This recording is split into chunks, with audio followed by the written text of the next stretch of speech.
कृष्णनीतीचा अभ्यास हाच केला की ज्यावेळी अफजल खान स्वराज्याच्या दिशेने येत होता ना, तो नुसता येत नव्हता, तो म्हणायचा की हिंदुओं की देवता इतनी तेज है तो हिंदू क्यों भेड़ बकरी जैसा जीते है. हा पंढरपूरचा विठोबा शिवाजी राजाला ताकद देतो काय, ही तुळजापूरची तुळजा भवानी शिवाजी राजाला ताकद देते काय. म्हणून अफजल खानाला खरं तर अगदी नॅशनल हायवे होता स्वराज्यात यायला, पण तो आला नाही, तो तुळजापूर मार्गे आलाय प्रतापगडाच्या पायथ्याशी.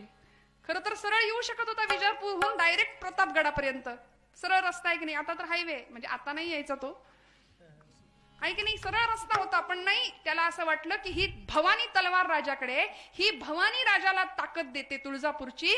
म्हणून म्हणाले तिच्या भक्तीची कवड्याची माळ राजा गळ्यामध्ये घालतो ना, म्हणून म्हणाले ही भवानीच फोडून टाकूया. म्हणून अफजल खान तुळजापूरला गेला. तुळजापूरच्या त्या तुळजा भवानीची मूर्ती आपल्याच लोक, आपली हिंदू माणसंच होती त्याच्या सैन्यामध्ये. का आमची मनगट मेंदू मरूनच गेला होता, आमची बाजूच नव्हती आम्हाला, आमचं सिंहासन नव्हतं आम्हाला, आमची छत्र चामरं नव्हती आम्हाला, आम्ही दुसऱ्यांच्या चाकऱ्या करण्यातच आयुष्य घालवलं. आणि आजही फार काही वेगळं नाही करत आहे. विठ्ठल विठ्ठल.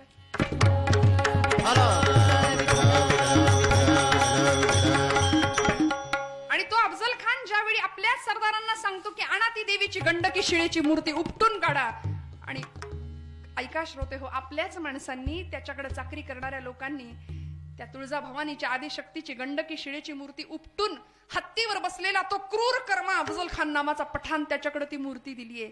लळ लळ लळ लळ करणारी तेजस्वी तुळजा भवानीची मूर्ती बघितलं आणि तो म्हणाला की ही देवता शिवाजी राजाला ताकद देते. एका क्षणाचाही विलंब न करता खाडकन मूर्ती आपटली, ठिकऱ्या झाल्या मूर्तीच्या, जाती घेऊन माणसं बोलावली, भरडली मूर्ती, रांगोळी केली आणि तुळजापूरच्या प्रांगणामध्ये पसरवून टाकली. आणि अफजल खान म्हणत होता, खदखदा खदखदा हास्य करत म्हणत होता, मैंने परमात्मा की मिट्टी बनाई है, मैंने परमात्मा की मिट्टी बनाई है कोई मई का लाल जो मिट्टी से परमात्मा को फिर से पैदा कर सके. राजांना राग नसेल का आला, माझी तुळजा भवानी फोडली, राग नसेल का आला. पण नाही, कृष्ण नीती अभ्यासली होती. म्हणाले अपने गली में आओ. आणि मग जेव्हा प्रतापगडाच्या पायथ्याशी, खरं तर पंढरपूरला सुद्धा तो गेला होता, पांडुरंगाच्या मूर्तीला सुद्धा तो हात लावणार होता, पण आमच्या काही भक्तांनी मूर्ती लपवून ठेवली म्हणून ती सुरक्षित राहिली पांडुरंगाची. प्रतापगडाच्या पायथ्याशी आणलं आणि मग विश्वासघातानी त्याचा कोथळा बाहेर काढला. का? कारण शंभू महादेव अधिष्ठान होतं. जटाटवी गलज्जल प्रवाह पावितस्थले गले वलंब्य लंबितां भुजंग तुंग मालिकां डमड्डमड्डमड्डम निनाद वड्डमरवयं चकार चंड तांडवं तनोतन शिव शिवम्.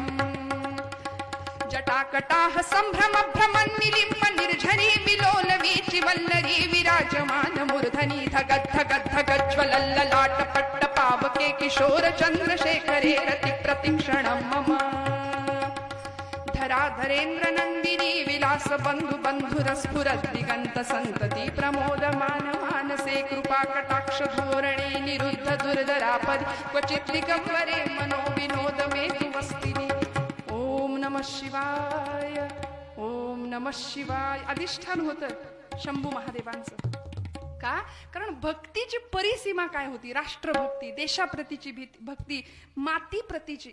माता आणि माती यांना कधीच नाही विसरायचं.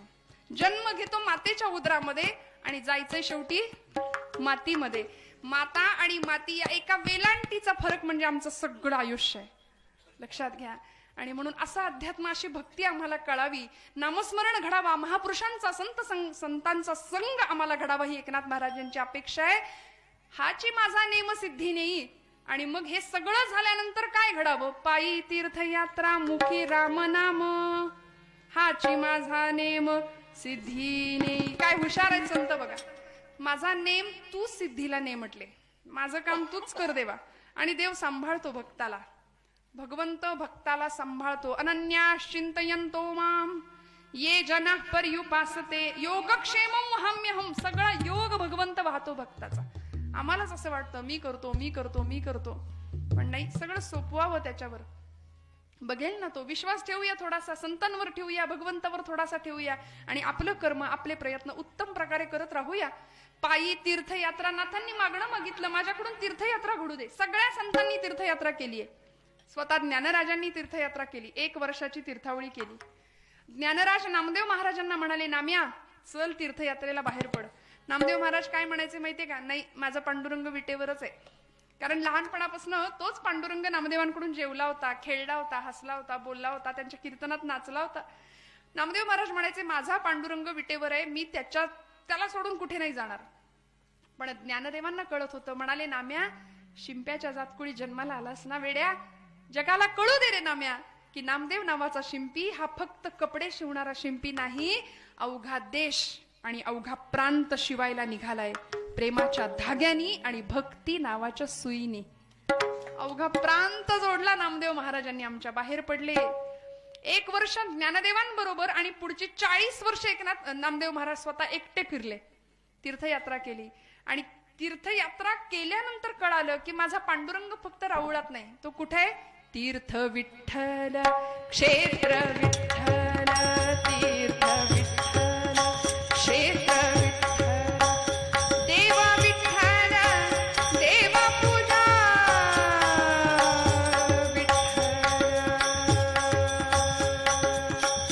देवा विठ्ठल, देवा पूजा विठ्ठल, तीर्थ विठ्ठल, क्षेत्र